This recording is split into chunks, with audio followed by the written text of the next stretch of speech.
Okay. And we are live in Oregon, Eugene, Oregon, actually Pleasant Hill. How are you, VLynn, in Atlanta, Georgia? I'm doing excellent, thank you. In I'm so spite of all excited. that's going on in the world around us. Prayers to the people that are just going through stuff. I saw a newscast about the animals in Maui that were impacted by the fires. And it's just like, oh, bless their little hearts. They're all bandaged up and everything. And they don't know what's going on. And, you know, it, yeah, yeah, prayers for people that are going through a lot of stuff right now, and prayers for people who aren't, so that they can be more compassionate.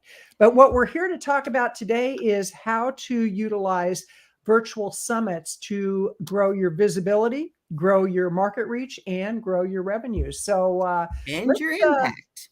and your impact. Absolutely.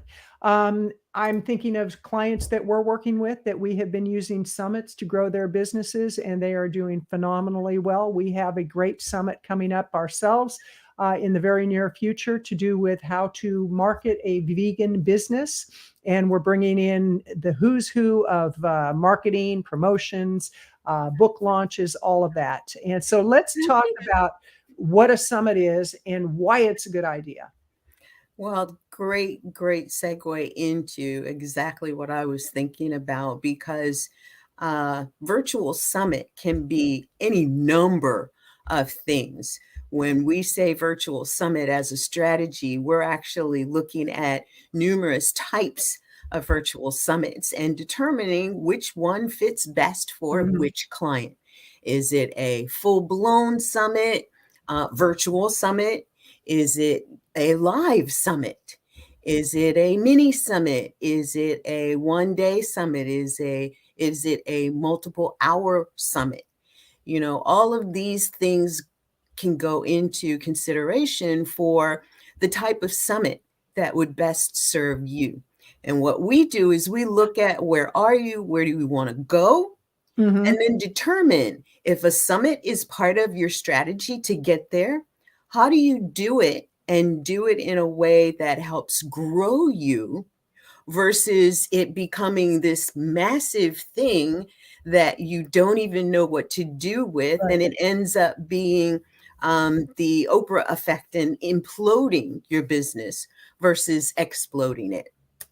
And so I think it's important to first start off with, what are your goals for the Right. summit? What is the summit designed or going to be designed to help you do? Are you going to host it, or better yet, is it better for you to be a summit presenter versus hosting your own? And all of that being part of your strategy, you get on a bunch of summits, and then you decide it's time for you to be a host. And then in hosting, what's the size? What's the reach? And I want it all. I want all of the big people, and I want to reach everyone. And we know that, with that kind of a goal, you're going to end up at the very beginning or at nothing. Right. So, Well, it's really, I'll give you a great example. I want to interject something here, because a lot of times people, they have this great idea. Oh, I want to do a summit, or we could say I want to do a book launch or whatever. And they don't consider what goes into that. For example, a summit, let's say that you've got 10 people. You're looking at working with 10 personalities. You're looking at getting all the marketing collateral for all 10 people. You're looking at what you're going to do on the front end, on the back end. And to realize that it's better, if you've never done a summit before, either you hire somebody that will help you put the summit together, or you start small. To start with a 50-person summit is absolutely crazy making, rather than starting with a summit where you have 3 people who are your experts. And that's much more manageable. And to realize, if you're a summit presenter, be considerate of the time that the host is putting into the summit. And, I'll use podcasts as an example. Recently, I don't know what the trend is lately, but it's like people do the interview for podcasts, and then everything gets produced, and they're told, okay, your episode's going live. And they go, could you actually move my episode a month down the road? It's like, no. because one, all the collateral has been created. The marketing team has put things together. There's time that got invested into it. It's the same with a summit.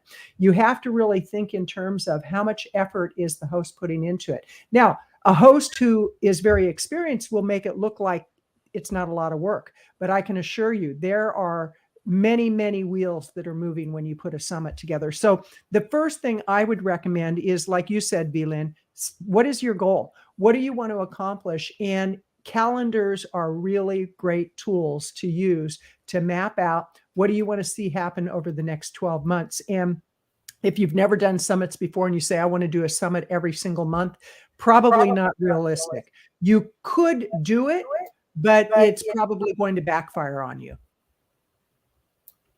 Did you hear that feedback? It's like, I'm hearing voices. Oh my gosh. I've been practicing it's like, no, in a good way, VLynn. I'm hearing voices. It's like, I've been listening to Next Level Soul podcast. Should I be concerned? No.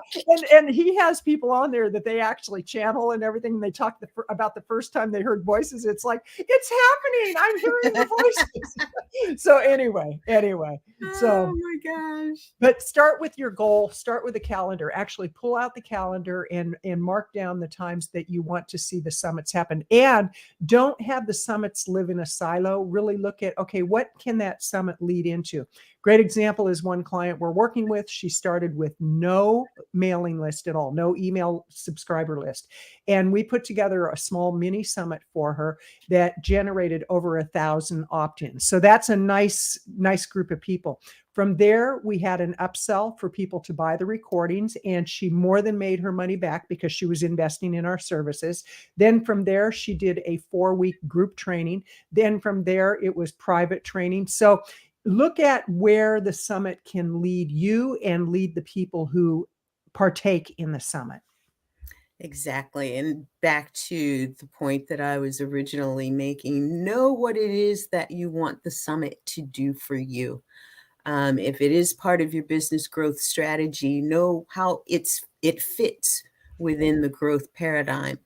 And every summit has to lead to a next thing. That's one of Kathleen and my key points. Everything that you do needs to lead to the next thing. So if you're having a summit, what's the next thing after your summit? And I think she summed it up very well with how we positioned our client to do a masterclass first as part of the VIP package. And then from there, offer the group training. And then from there was also an opportunity for some to work one-on-one with her. But the beauty of that was repeating it. So is your summit strategy something that can be replicated? Right. Whether it's a mini summit or a medium summit. And if it is replicable, how often do you want to do it? How often can you do it? How often actually should you do it? Right.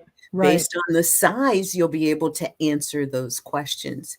And you want to do a summit with enough time in between to not only create the next one, but to adequately market it. And so, Kathleen, as a marketing professional, we do so many things in preparation for marketing a virtual summit. What are some of the things that you think, what's one thing that you think is most important part of the marketing plan?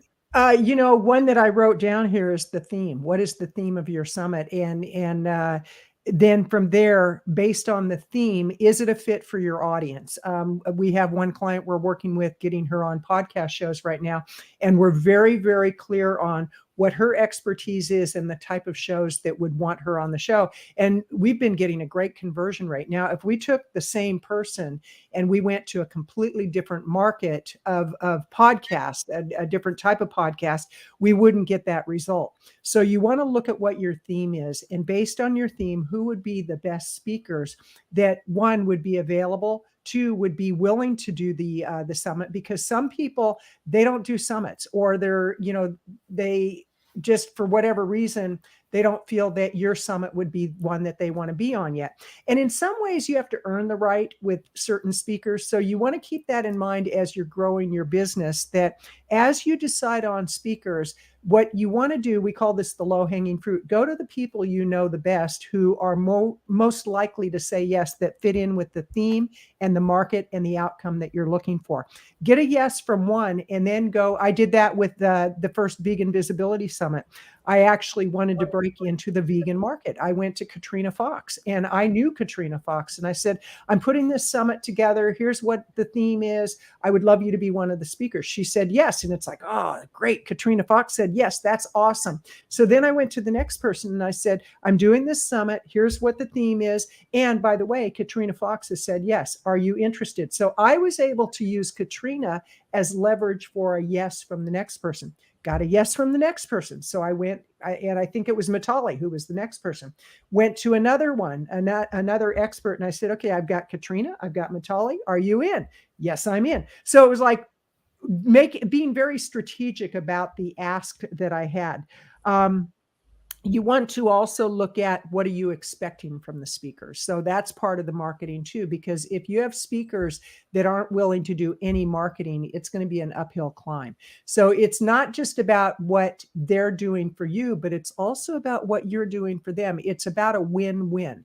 I know I'm giving quite a few points here, but the number one, in answer to your question, and I tend to do that, is go in a number of different directions, is the theme. What is the theme of your summit? That's awesome, because so much comes out of that. It's the plan. You know, how do you start the plan? How do you make the plan? What are some of the top questions that you need to answer as you're creating the plan? And one of them is, what the first one probably is, what is your theme going to be? That's going to tell you what kind of people that you want to have as part of the summit. You're talking about reaching out to this person and that person, and leveraging the theme to get the first person, and leveraging the theme and the first person to get the next person, and so on. Right. You also, your speaker ask piece, that's huge. You have to be ready to say, this is what I need for you to do. Part of the planning process, thinking about your theme, thinking about who you want to ask, thinking about what it is that you're going to ask them for, and sharing the event with their audience is only a piece of it. Right. Because you don't want it shared just once. You want it shared multiple times, and you want to share it in a way that each time it's not the repetitive look, feel, and sound of the previous invitation. And you're great at that, VLynn. You're great about not having something be repetitive. It's like, make it unique and make it so that if somebody opens up a message, they're not going to say, oh, I already saw that. And so that's an area where you really shine. And you've helped me to grow in that area, because for me, it's like, okay, here's 10 messages. It's like, wait a minute, they all look alike. It's like, oh, okay, we got to fix that. So be very clear. And big one, I have to add this in, and then I'll turn it back over to you, but keep in touch with your speakers, because it's amazing how many people will put on a summit. They reach out once to a speaker, they don't hear back, so they assume the speaker is saying no. Maybe the speaker never got your message. Maybe it went into their junk folder. Maybe it got lost in the big black hole of cyberspace. So be willing to reach out again. And one way to do that is say, I just wanted to make it to the top of your inbox. You may not have seen the last request. And once they say yes, be sure to keep in touch with them and remind them of dates that they agreed to market. Because I'll tell you, the more well-known a speaker is, the busier they are. They may have a marketing team that they didn't even tell they were going to do this, this event. So you want to get all that information so that you can have it run as smoothly as possible. All of which, again, are things that you want to set up on the front end in the planning of your event. And, it's one of the beautiful things I love about what we do, Kathleen. We've done these types of things enough that we've created blueprints. We have checklists. We have our own cheat sheets around how to make these things more efficient and easier for us to serve our clients in doing. One of the things that we recognize is, as an entrepreneur, you really don't have time to take this type of thing on yourself if you want to continue to bring in new business and continue to keep the business running. There's certain things that you don't do. There's certain things that you do as a CEO. This is one of those that you partner with someone who can help you Right. to do this, because we're giving you some of the parts and pieces, and each of those parts and pieces actually have their own parts and pieces to them. Absolutely. And that structure is something that is more easily done when you have something like what we've created, a blueprint. We've got a crowdfunding blueprint. We've got a summit blueprint. And we mentioned the types of summits. The blueprint changes based on the type of summit. Right. So that for us, it's more of a process. But what makes the process work is where you insert the other energy. You know, this is the topic, the theme, and being able to roll the theme into what the speakers are doing and what you want the speakers to bring in. We've had clients say, I want this person, that person, and this person. This is my theme. And one of the 3 or 4 or 5 people matches the information that would be delivered under that theme. And so, when you're doing all of this on the front end, in the planning process, in the strategy process, then you have the ability to hone in on everything that you need from start to finish. And we could go into so much more, but I really want to focus for a minute on the structure. Okay. If it's a one-day thing, are you doing each presenter for an hour? Are they doing a PowerPoint, or is it interview style? Is it something that you would look at potentially mixing those two styles in the delivery? Or are you looking for something consistent in each segment, delivery? All of that is part of your structure. And again, part of the blueprint that you want to complete before you actually reach out to that first speaker. Because I guarantee you, if you do not have that in place and a speaker says, well, where would I fit on the schedule? Well, gosh, you're the first one I reached out to. I hadn't even really thought about the schedule. Like, no, let's back it up. And one of the things that both Kathleen and I have learned over the course of the decades that we've run our businesses is that when you do your strategic planning, plan from beginning to end before you implement. Right. Talking about it and testing the waters is part of the implementation process that you can do as you're still planning. That helps you to hone in on the plan. But get the plan done. Get your structure set up. Get all, if you know that it's going to be 4 weeks of marketing, what are you going to do the first week, second week, third week, fourth week? Right. Get all of that in place. Otherwise, you could be chasing your tail and losing a lot of opportunity. And, a lot of people too think that when the event is over, it's over. But we know differently, don't we? Absolutely. Absolutely. And I want to add one thing to the whole marketing and what are you going to do the first week, second week, third week? You have to also figure in the investments that you're going to make, because the mindset of the micro entrepreneur oftentimes is, oh, I can't afford to hire anybody.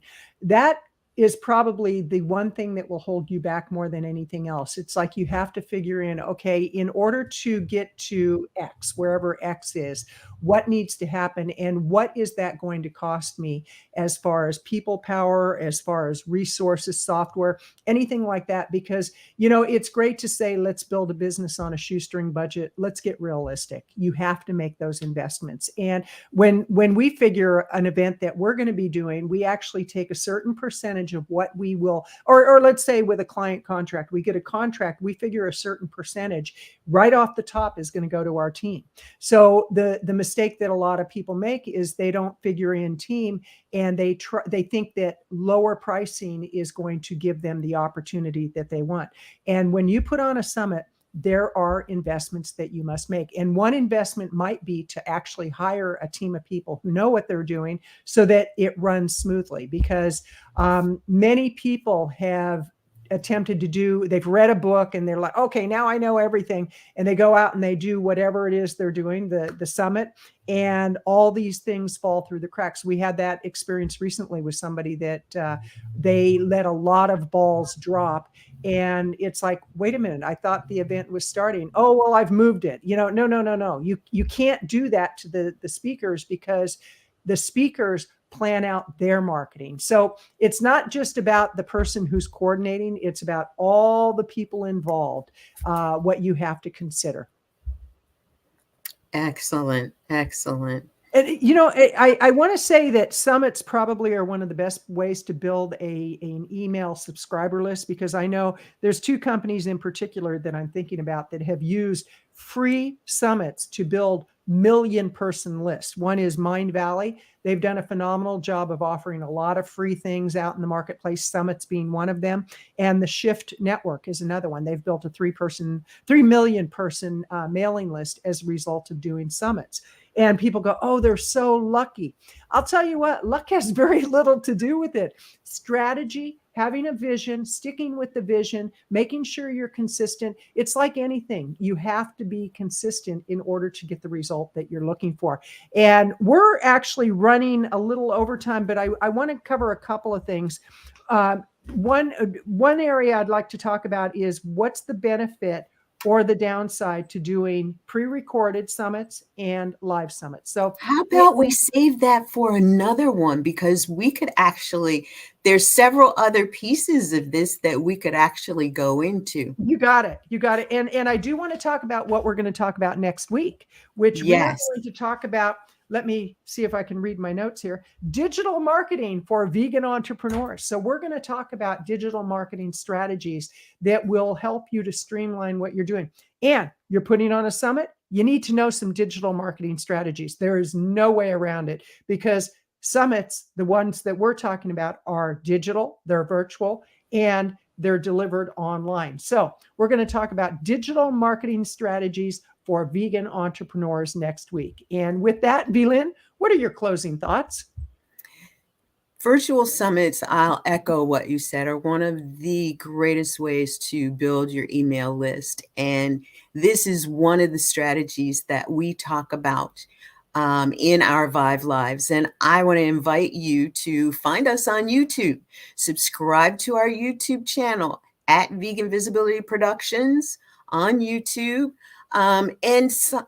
When you subscribe, turn on your notifications so that you can be reminded of the Vive Lives. This is our give back to help grow this community and get vegan entrepreneurs, vegan healthpreneurs, the visibility that can not only move their businesses forward, but make that impact in the world. Right.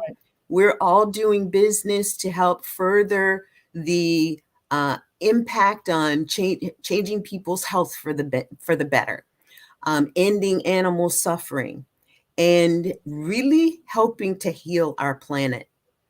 And so find us on YouTube at Vegan Visibility Productions, subscribe to our channel, and we look forward to doing so many more of these over the course of the rest of this year and into the future. Absolutely. So, VLynn, as always, truly a delight. And I had somebody today, I was doing a phone order on something, and she goes, and how are you today? I said, you know what? I woke up alive. Great start for the day. And with all that's going on in the world today, to be grateful for what we have right here, right now, is the way to have more to be grateful for. So with that, this is Kathleen Gage with Vegan Visibility Productions and VLynn Hawkins with Vegan Visibility Productions, and we will see you on the next Vive Live. All righty. Have a great day.